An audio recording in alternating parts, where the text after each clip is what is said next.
Joan L, November the 23rd, 1954. My subject is food. As we all know, food is the most necessary part of our existence. In fact, it's hard to tell whether some of us eat to live or live to eat.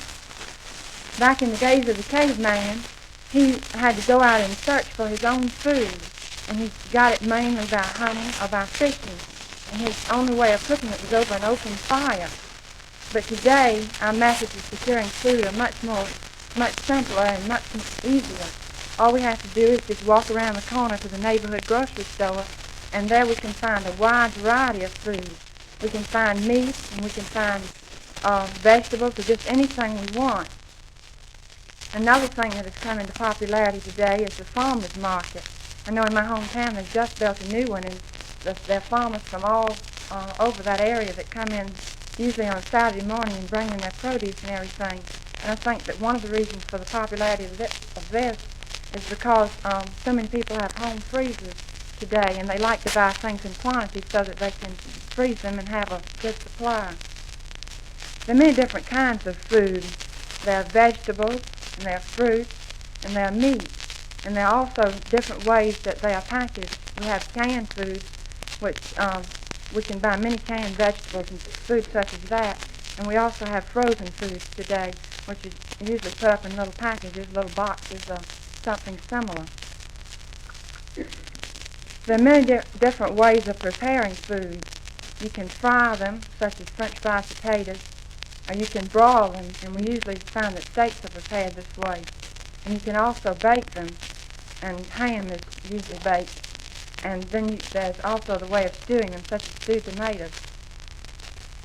Talking about the food here at Mercer, I think that we have very delicious food. I don't know that I can speak for the food over in the boys' dining hall, but I do know that the food at Mary Porter is very good.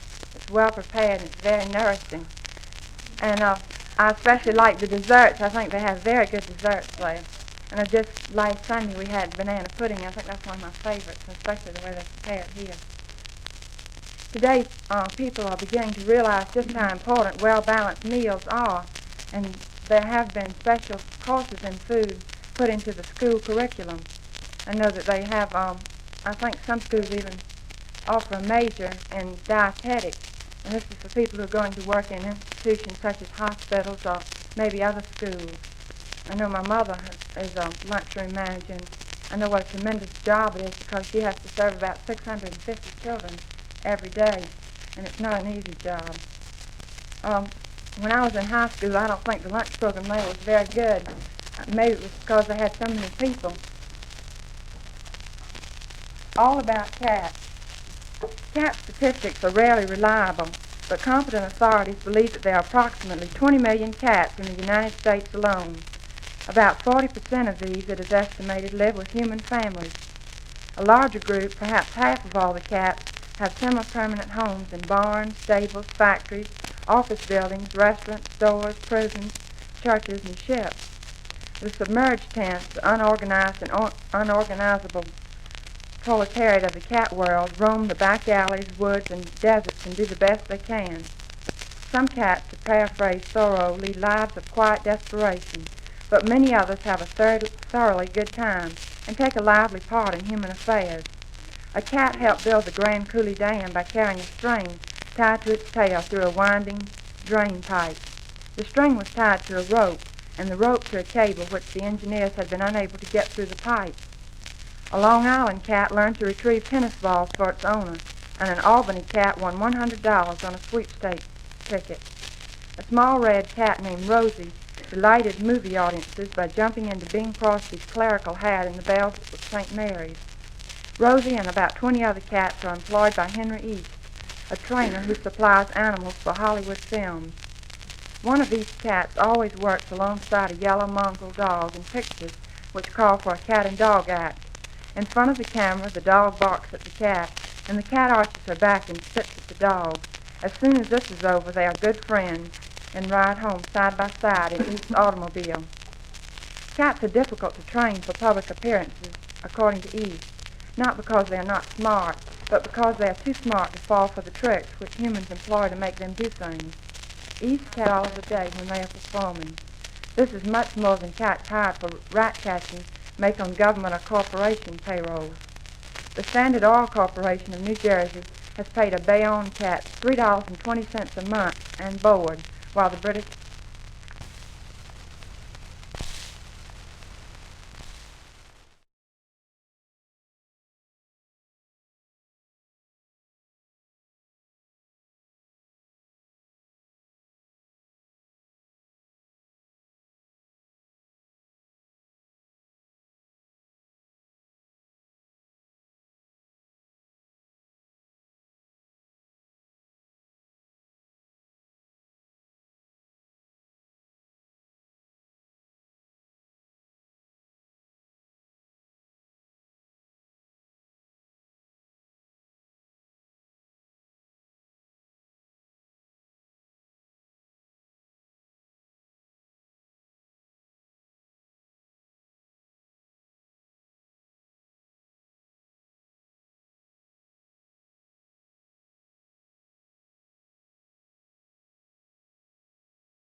So we meet again. It is hard to believe that it was only 6 months ago that we celebrated my father's life just up the street from here. He was a Methodist. Our family then visited his hometown in early April to bury his ashes. And while we were driving back to Atlanta, I remember watching the sunset fill the sky in front of us and thinking that for me, 2022 will be remembered as the year that we lost my father.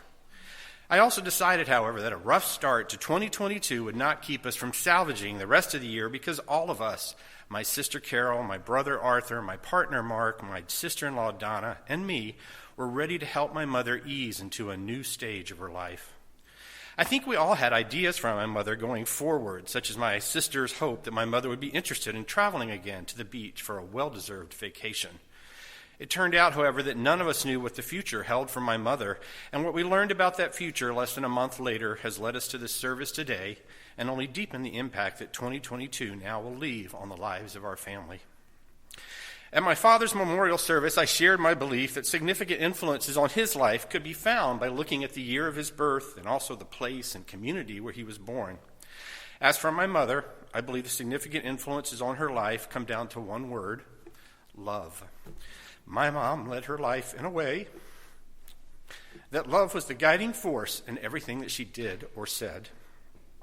For example, my mother loved being a teacher. Preschool, elementary school, Sunday school, vacation Bible school, my mother loved all of it. I'm not sure if anyone will say that choosing a teaching career will lead you down a road to conventional riches. But my mother found the riches in her career in other ways besides just the amounts on her paychecks. She said that she enjoyed teaching preschool because she believed it was important that a child have a good experience in their first years of school, because that experience can set the stage for how a child thinks of school for the rest of their academic career. At the beginning of the school year, my mother would conduct home visits with each child assigned to her class so that the child then would see a familiar face the first time they entered her classroom.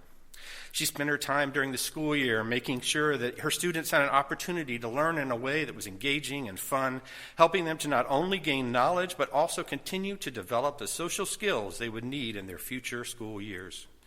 She always enjoyed receiving end-of-year notes from parents in which they talked about their happiness at their child's excitement about school and that they could see how much their child had blossomed and grown over the course of the year in my mother's classroom. Other riches that my mother found in her teaching career included the friends that she made along the way.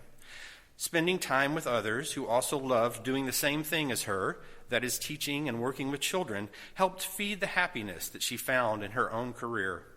She was fortunate to develop a close circle of friends whom she loved, and she often talked about how much she enjoyed getting to spend time with them on a regular basis, even after retiring from her career in the classroom. For Mother's Day this year, my brother found a picture of the lunch bunch, as they called themselves, and he had it enlarged and framed so that my mother could see them watching over her at the foot of the bed when she woke up each day. My mother loved remembering her friends and family through the use of greeting cards. You could always expect a card for your birthday, and sometimes for Halloween or Thanksgiving or St. Patrick's Day or Easter. We used to accuse her of owning stock in Hallmark, particularly in the later years when she was still sending out greeting cards while everyone else seemed to have switched over to using e-cards or merely notices of best wishes sent via social media. My mother told me a few years ago that she stopped sending out Christmas cards because she felt like she had too much else going on during the holidays and she didn't want to have to deal with Christmas cards at the same time.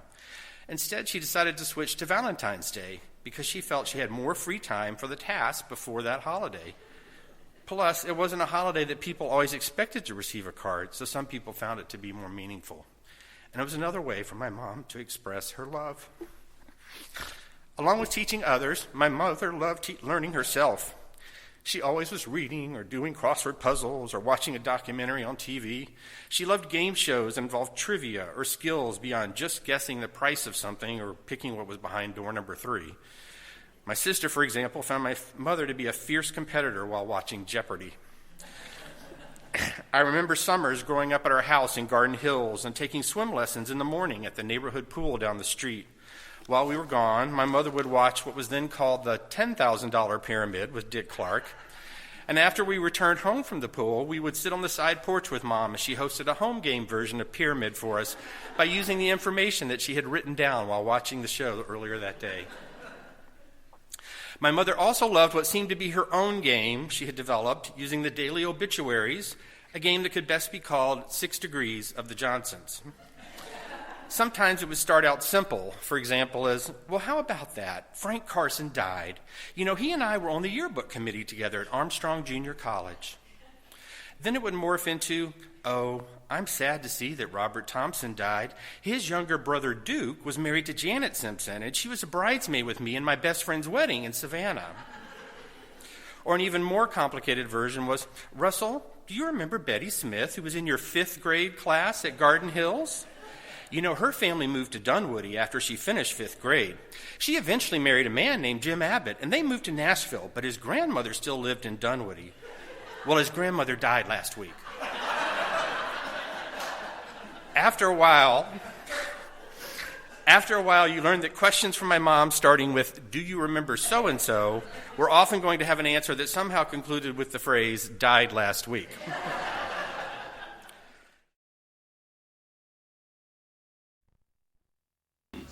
Let's see, huh? I mean, it's not something you yank out of the box and start filming your life story. You have to work with that for a few minutes. Oh my word. I'll zoom in on you. Just being obnoxious. On the other hand, and you're supposed to go around very slowly. Yeah, that was my problem, is learning to hand slowly. Can't go fast if it doesn't have time to focus. Hey, Opus. Get over it.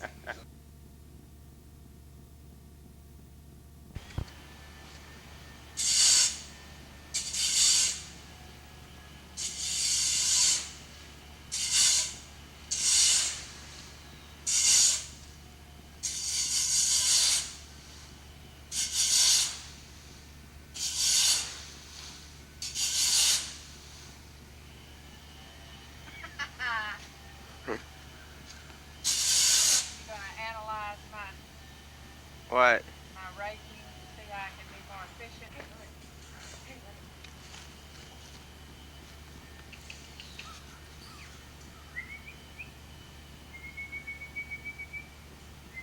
Bert.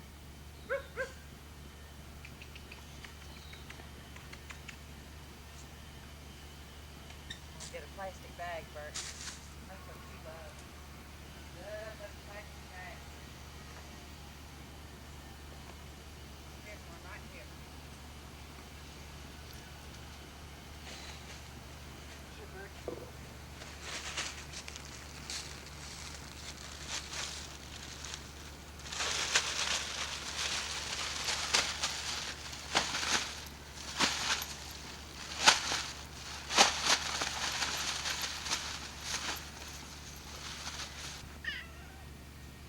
Go get a chipmunk, like you've been doing. You just got one and brought it up on the porch. Oh my God. Kitty. Go get your chipmunk. Kitty.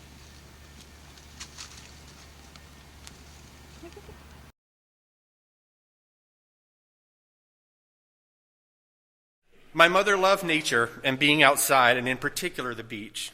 She would talk about her childhood in Savannah and the time spent at Tybee Island Beach with her family and her friends. She even worked at the beach in the summers of her high school and college years as a counselor at a place called the Fresh Air Home, a summer camp for underprivileged children. She passed her love of the beach down to my sister, and together they made many visits over the years to various beaches where they could just relax, read, and soak up the sun. In the summer of 1987, my mother decided to rent a beach on St. George's Island off the Florida Panhandle for a family vacation at the beach.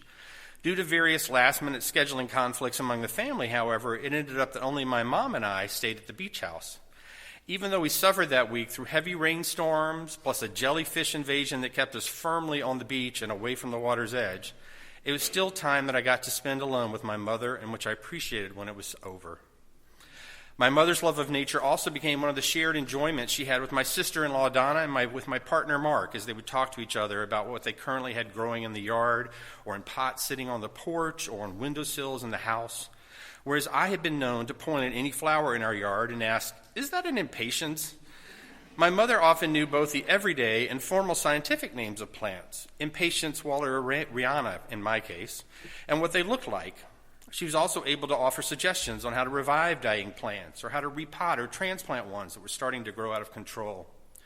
My mom also loved to talk to Donna and Mark about cooking or to hear about or even sample some of their latest creations, as well as happily share with them the recipes that she relied upon for making some of the dishes that our family enjoyed when we were growing up.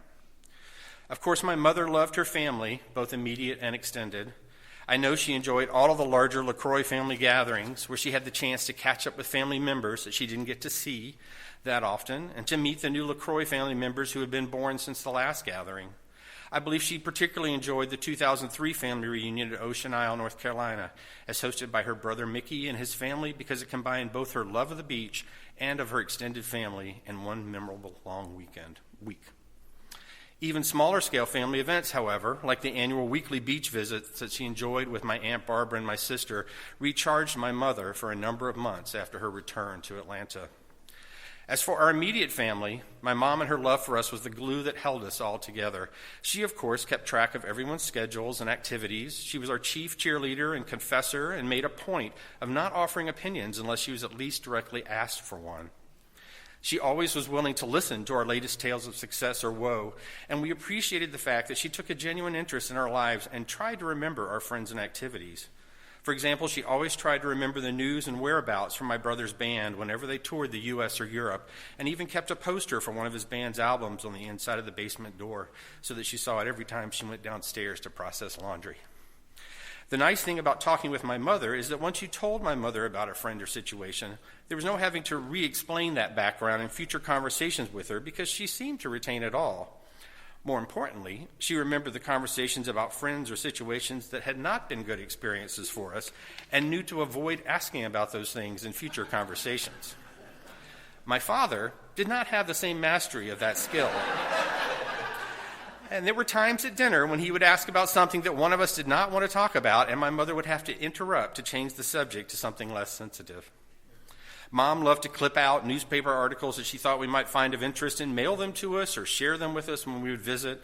The clippings might be accompanied by programs from events that she had attended that she thought we might want to read for ourselves or discuss with her in more detail.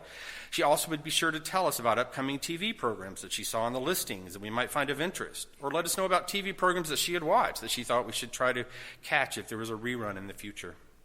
My mom was very accommodating when it came to meal times, along with taking into consideration the menu of choices that she knew my father would eat. She also tried to make sure that there was something that the rest of us liked, sometimes cooking the same dish two different ways, one time with no beans or without the mushrooms. My cousin Jan recently reminded us of her experience witnessing my mother taking orders to pick up dinner requests from multiple fast food outlets in order to satisfy everyone's dining preferences one night. My mother admitted that she never forced us to eat something that we didn't want to eat because she remembered working at the Fresh Air Home and seeing a child throw up something that the child disliked but had been forced to eat. Of course, the downside of this approach is that Donna and Mark often struggle to expand the sometimes limited repertoire of food that my brother and I grew accustomed to eating while sitting at the dining table. My mother's love for my father goes without question. They were married more than 65 years, and I suspect losing him in January proved to be far harder than she ever anticipated. We recently came across letters that my mother wrote to my father during the summer of 1955. Their first date, while at Mercer, had been in February of that year, and the end of the school year saw them returning back to their separate hometowns for the summer. It is interesting to read how my mother tried to remain casual but flirty in her correspondence that summer, perhaps uncertain whether their newborn relationship was going to survive a full 3 months apart. We have not found my father's letters written to my mother at the same time, but her letters to him suggest that my father was revealing a much higher degree of infatuation on his part. Fortunately, their relationship was strong enough to survive that first test and more tests that would follow in the years to come as they married and raised a family together. My mother loved all of her children equally and always made an effort not to show favoritism toward any one of us. She wouldn't acknowledge having a favorite, even when she was asked questions like, "Which of your children is your favorite?" Or, "Do you have a favorite child?" Or, "Now that Carol and Arthur can't hear us, Mom, wouldn't you agree that I am your favorite?" I remember her saying that when someone once asked her which child was her favorite, her response was, "Whichever one needed me the most at the time." Finally, I know my mother loved the Lord and appreciated the life with which she had been blessed. As we prepared to move her home from the hospital in May to start home hospice care, my mother made sure to tell us that she felt she had lived a good life and that she had no regrets in leaving this world other than the fact that she would no longer see everyone she was leaving behind.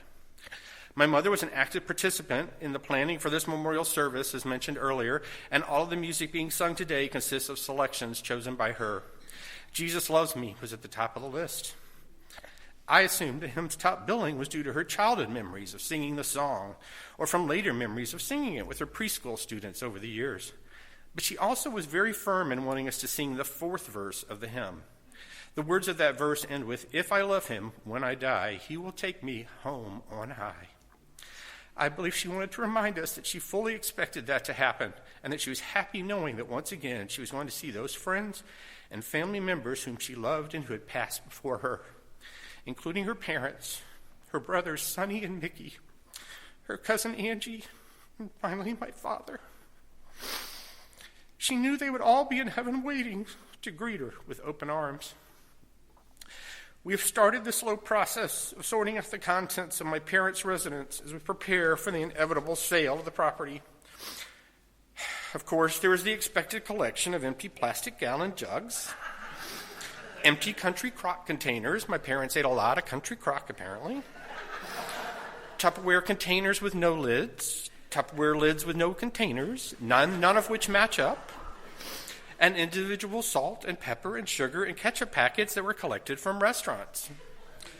I am happy that pre-pandemic, Mark and I at least were able to get rid of the large piles of empty Harry and David boxes in the basement that my parents had accumulated from years of us sending them Fruit of the Month Club mailings.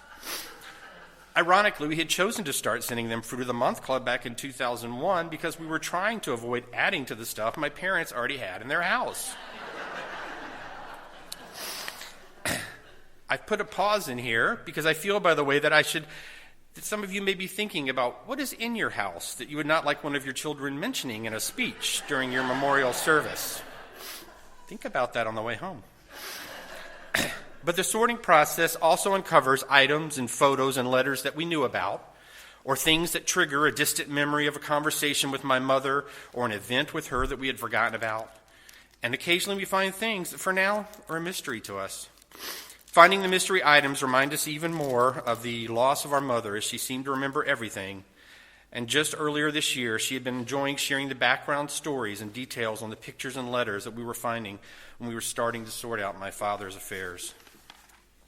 The things my mother left behind in the house obviously are physical items subject to decay or breakage. And as one of 3 children, I am prepared to share the division of those items with my siblings as my mother wanted. In fact, I am prepared to say publicly today that I surrender to my siblings any right, title, or interest in the plastic gallon jugs or the country crock containers. But I also know that the most important and valuable thing from my mother that all of us get to keep is the love that she gave each of us so freely and in such unlimited quantities. I know that the love she gave to each of us will never decay or break. And I know that the love she gave to each of us is ours to keep forever. Thank you.